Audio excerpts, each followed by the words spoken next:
É domingo, domingo de Páscoa. O mundo está em festa em comemoração à ressurreição de Cristo. Eu falava com os irmãos na sexta-feira que a morte de Cristo sempre gera em nós comoção e emoção. E de igual modo, eu digo que a ressurreição de Cristo é também algo emocionante, porque a ressurreição de Jesus traz consigo um sentimento de esperança.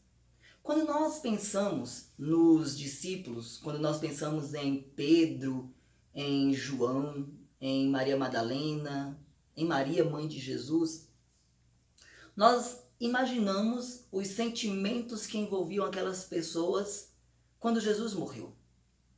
Jesus morre, é sepultado. E agora, sentimentos de desespero, de medo, de incertezas, de questionamentos rondam os discípulos. Porque apesar de eles terem andado com Cristo durante 3 anos, de eles terem ouvido os ensinamentos de Cristo, de eles terem sido alertados por Jesus do que iria acontecer, eles eram seres humanos. E seres humanos têm dúvidas, seres humanos têm questionamentos, seres humanos têm medos. E agora os discípulos, de sexta-feira até domingo, eles estão nesse sentimento, nesse turbilhão de sentimentos que envolvem medo, desespero, dúvida, sem saber o que iria acontecer. Porque o mestre deles estava morto. E agora o que será daqui para frente? E eles não se lembravam do que Jesus havia dito sobre a ressurreição. Isso é perceptível quando nós encontramos a passagem dos 2 discípulos no caminho de Emaús. Eles vão conversando entre eles, tristes, questionando os acontecimentos dos últimos dias e falando sobre essas incertezas. O que será que vai acontecer daqui para frente? Eles não se lembravam que Jesus disse que iria ressuscitar. Quando Jesus encontra com eles no caminho, eles ainda estão tomados pelo pavor, ainda estão tomados pelo desespero e não são capazes de reconhecer Jesus. E aí talvez também não reconhecem Jesus porque Jesus já está num corpo transformado. Jesus já está num corpo glorificado. Mas fato é que Jesus ressuscitou. E nós vamos falar disso hoje, sobre a ressurreição de Cristo. Mas eu não quero falar sobre os passos da ressurreição, não quero falar sobre como se deu a ressurreição, porque isso está batido, nós já sabemos disso tudo. Nós sabemos como foi que aconteceu a ressurreição. Mas eu quero falar com os irmãos hoje sobre a importância da ressurreição. O que é a ressurreição de Jesus? Por que ela é importante? Para quem ela é importante? Para que serve a ressurreição de Jesus? Por que ele ressuscitou? E por que isso é tão importante para nós? Tão importante para nós cristãos? Por que a ressurreição de Jesus é importante? E nós vamos começar falando sobre uma passagem que está lá no Antigo Testamento, Oséias capítulo 6, os versículos 1 e 2 dizem assim: Vinde e tornemos para o Senhor, porque ele despedaçou e nos sarará, fez a ferida e a ligará. Depois de 2 dias nos dará vida, ao terceiro dia nos ressuscitará e viveremos diante dele. Aqui nós encontramos Oséias falando com o povo de Israel, falando com o povo de Judá, exortando acerca do arrependimento. E nesses 2 versículos, Oséias faz uma alusão sobre esse processo de crucificação e ressurreição, que contabilizam 3 dias. Uma alusão que nós temos no Antigo Testamento sobre a ressurreição de Cristo. Outro fato importante que nós precisamos saber, que nós precisamos nos lembrar para nós continuarmos falando sobre a importância da ressurreição, é que o próprio Jesus anunciou, o próprio Jesus alertou, o próprio Jesus lembrou que ele ressuscitaria. No evangelho que escreveu Marcos, nós encontramos no capítulo 10, do versículo 33 ao 34, escrito assim: Eis que nós subimos a Jerusalém, e o Filho do Homem será entregue aos príncipes dos sacerdotes e aos escribas, e o condenarão à morte, e o entregarão aos gentios. E o escarnecerão, e açoitarão, e cuspirão nele, e o matarão. Mas ao terceiro dia ressuscitará. Palavras de Jesus. Agora nós vamos para João capítulo 11, versículo 25. Jesus diz: Eu sou a ressurreição e a vida. Quem crê em mim, ainda que esteja morto, viverá. É Jesus lá no ato da ressurreição de Lázaro, falando que ele próprio é a ressurreição e a vida. Por fim, ainda no Evangelho de João, no capítulo 14, os versículos de 1 a 3, nós encontramos Jesus falando o seguinte: Não se turbe o vosso coração, credes em Deus, crede também em mim. Na casa de meu pai há muitas moradas. Se não fosse assim, eu vou-lo teria dito, pois vou preparar-vos lugar. E se eu for e vos preparar lugar, virei outra vez, e vos levarei para mim mesmo, para que onde eu estiver, estejais vós também. Esses versículos que nós lemos nos mostram que Jesus estava sempre a alertar os seus discípulos, tanto da sua morte, mas também da sua ressurreição. Jesus sempre falava aos discípulos que ele seria entregue, que ele seria morto, que ele seria condenado, que ele seria maltratado, que ele seria morto, para que se cumprisse as palavras dos profetas. Mas Jesus também falava que ele ressuscitaria, que ele, ao terceiro dia, iria ressuscitar. Aqui no capítulo 14 de João, ele diz que ele estaria com Deus. Ou seja, se ele estaria com Deus, ele iria para o céu. Então, Jesus está falando com os discípulos sobre essa ressurreição. Jesus está alertando que ele iria ressuscitar. Isso é importante nós termos em mente, nós termos ciência, o conhecimento, para nós entendermos o processo de ressurreição e a importância dessa ressurreição. Outras pessoas que também sabiam sobre a ressurreição de Jesus, porque eles estavam sempre com Jesus e com os discípulos, buscando encontrar algum motivo para condenar Jesus, para acusar Jesus, eram os inimigos dele. Os saduceus, os fariseus, os escribas, os sacerdotes. Eles sabiam que Jesus havia dito que ressuscitaria ao terceiro dia.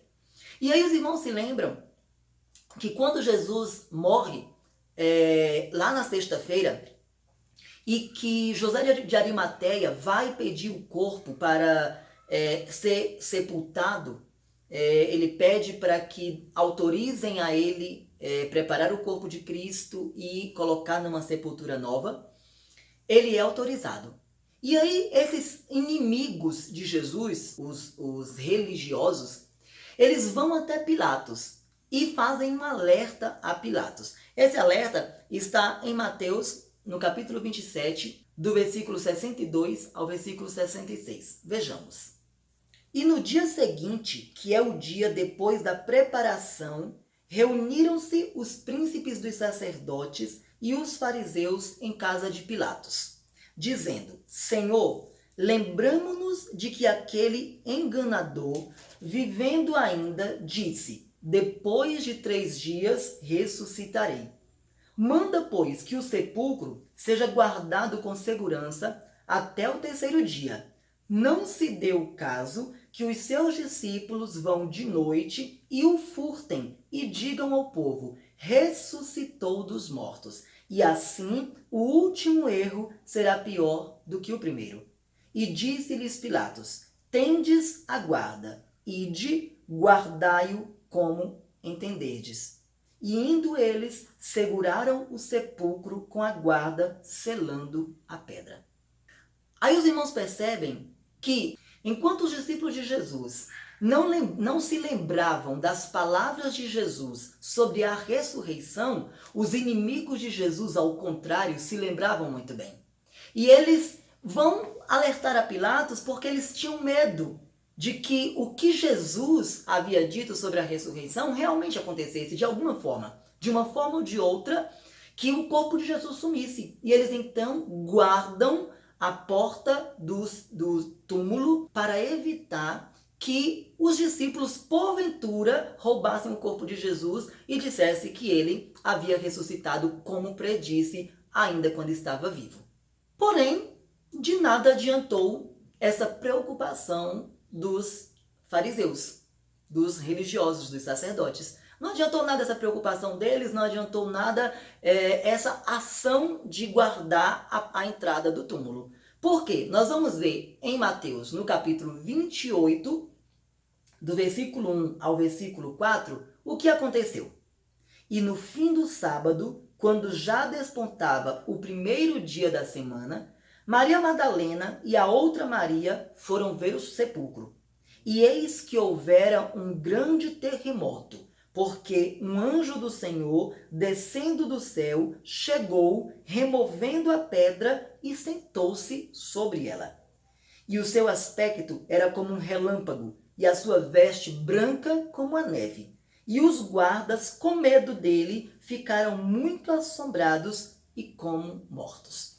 Olha só, os religiosos estavam com medo de que os discípulos roubassem o corpo de Jesus.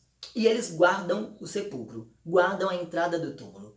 Só que, do sábado para o domingo, Jesus ressuscita.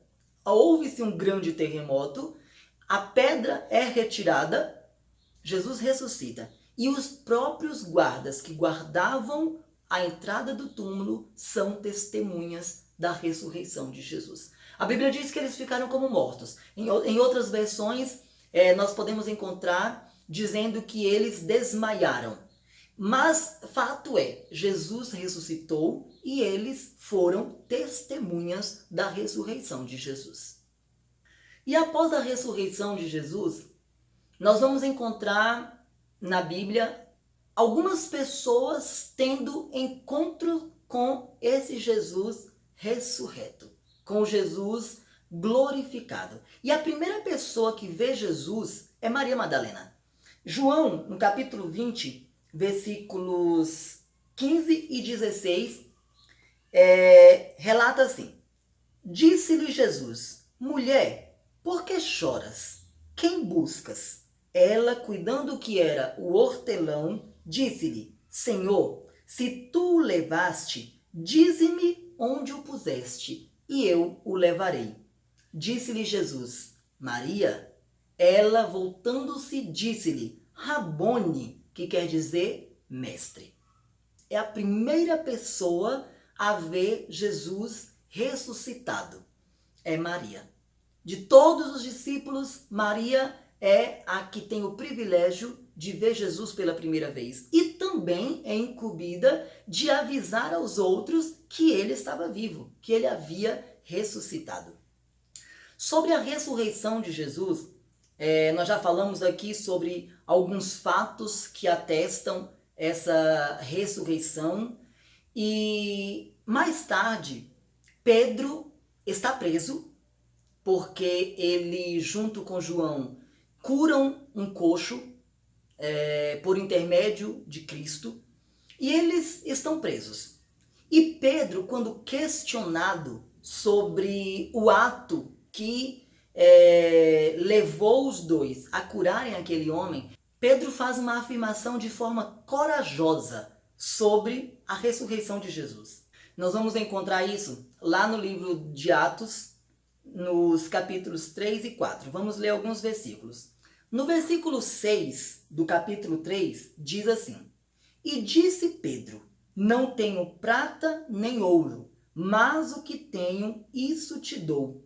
Em nome de Jesus Cristo, o Nazareno, levanta-te e anda. Os irmãos conhecem essa história sobre a cura desse homem que está à porta do templo a mendigar. E quando eles têm um encontro com Pedro e João, ele não recebe nenhuma moeda, mas recebe a libertação, recebe a cura, e ele, a partir daquele momento, sai andando e saltando, entra no templo andando e saltando. Versículo 3 do capítulo 4 diz o seguinte: E lançaram mão deles e os encerraram na prisão até ao dia seguinte, pois era já tarde. Quando os sacerdotes viram o que havia acontecido com o coxo, eles mandam prender a Pedro. Pedro vai preso, João também vão presos pelo ato de curar aquele coxo. Na verdade, os sacerdotes, os escribas, os fariseus, eles estavam furiosos, estavam enfurecidos, porque por toda a cidade, por toda Jerusalém, se ouvia já a notícia de que Jesus tinha ressuscitado. Eles não estavam gostando daqueles comentários sobre a ressurreição de Jesus. E eles sabiam quem era Pedro, eles sabiam quem era João. Eles sabiam que eram discípulos de Cristo e que eles próprios eram umas das pessoas que anunciavam a ressurreição de Jesus. E quando eles encontram Pedro e João nesse ato, causando balbúrdia na sinagoga, no templo, eles mandam prender Pedro e João. Pedro e João vão presos. E aí, no versículo de 5 a 10 do capítulo 4, nós vamos encontrar o seguinte: E aconteceu no dia seguinte, depois da prisão, reunirem-se em Jerusalém os seus principais, os anciãos, os escribas, e Anás, o sumo sacerdote, e Caifás, e João, e Alexandre, e todos quantos havia da linhagem do sumo sacerdote. E pondo-os no meio, perguntaram: Com que poder ou em nome de quem fizestes isto? E aí, quando eles chegam na prisão, eles olham para Pedro, olham para João, e eles perguntam para João e para Pedro: Qual é o poder que vocês utilizaram e o nome da pessoa que vocês também utilizaram para fazer o que vocês fizeram? Quando nós encontramos essa pergunta, nós nos reportamos sobre alguns encontros que Jesus tem com esses homens, com esses religiosos, e principalmente durante o processo de crucificação, quando eles questionavam Jesus, buscando um meio para condenar Jesus. Eles queriam saber da resposta para dizer: nós pegamos esse homem numa falha e ele merece ser punido, ele merece ser crucificado, merece ser morto. Foi assim com Jesus. E agora eles estão fazendo a mesma coisa com João e com Pedro. Quando eles fazem essa pergunta, não é que de fato eles queriam saber em nome de quem Pedro e João fizeram aquilo, porque eles sabiam. O coxo, quando saiu gritando no templo, ele já havia dito. Quando Pedro e João operaram um milagre por intermédio de Cristo na vida daquele coxo, as pessoas já comentavam. Então aqueles homens religiosos já sabiam em nome de quem Pedro e João haviam curado aqueles homens. Mas eles estavam buscando um motivo para condenar Pedro, para condenar João. E Pedro, de uma forma muito corajosa, Pedro agora está seguro de si, Pedro está dono da situação, e ele responde no versículo 8 de Atos 4. Então Pedro, cheio do Espírito Santo, lhes disse: Principais do povo, e vós, anciãos de Israel, visto que hoje somos interrogados acerca do benefício feito a um homem enfermo e do modo como foi curado, seja conhecido de vós todos e de todo o povo de Israel, que em nome de Jesus Cristo, o Nazareno, aquele a quem vós crucificastes e a quem Deus ressuscitou dos mortos, em nome desse é que este está são diante de vós.